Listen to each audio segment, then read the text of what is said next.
ฮ้ยเซียวนี่เด้ผู้สาวเด้แนะนำให้ตัวนี่เด้จะได้สเปคบ่ต้องทำเบิ้งอายุจักปีแหละ14 ปีไว้สเปคบ่น้ำหนักเด้45ความสูงเด้57อาชีพเฮ็ดอีหยังเลยบัดนี้บ่ได้เฮ็ดหยังจังไงบ่แม่นสเปคบ่แม่นเลยไป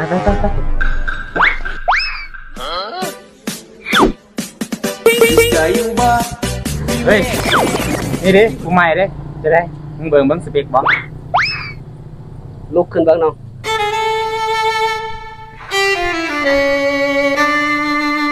อายุจักปีแหละบัดนี้18ปีโอ้ยังเด็กน้อยเกินไปเด็กน้อยบ่โอ้ห่วยน้ำหนักเด้48โล48โลโอ้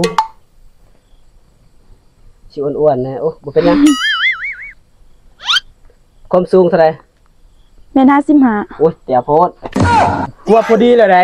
อาชีพเฮ็ดอีหยังโอ้บ่ได้เฮ็ดหยังโอ้หน้าตาก็บ่งามเนาะขี้คร้านอีกโอ้เซาเอาบ่มักโดนอันนี้มึงมักแบบใดฉันโอ้ยฮะหน้าตาบ่งามขี้คร้านพร้อมโอ้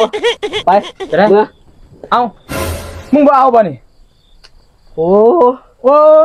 บ่งามครับขี้คร้านนี่ใครสิเอามึงมักแบบใดฉันมึงมักแบบใด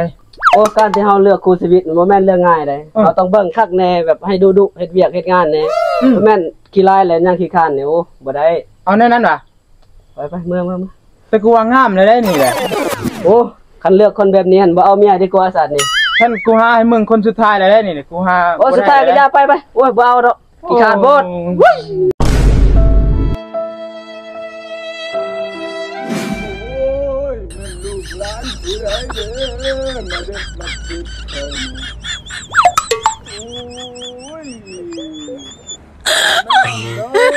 ลูกหลานเสมอนี่เนาะโอ้ยฮะจะเป็นใครตัวบ่จื้อบ่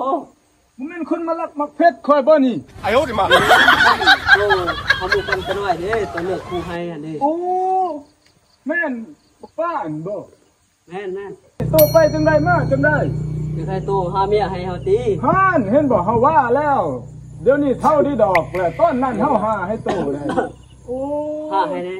ยังสิให้หาอีกบ่เฮาบ่เลือกแล้วบัดนี้เอาเลยบ่เลือกแล้วบ่บัดนี้บ่เลือกแล้วได้โอ้ยตายเลยต้นนั้นเฮาหา2-3คนพูดคำนี้กับกูเดี๋ยวนี้นะเป็นตัวเองมีผู้ชายหลายนี่ต้นน้ำนาเฮานี่โอ้ต้องมาเฮ็ดเฮาเลยคนเดิมก็จะเล่าไม่เอาก็จะเขาไม่แคร์เป็นยังไงบ้างไปอยู่กับเขา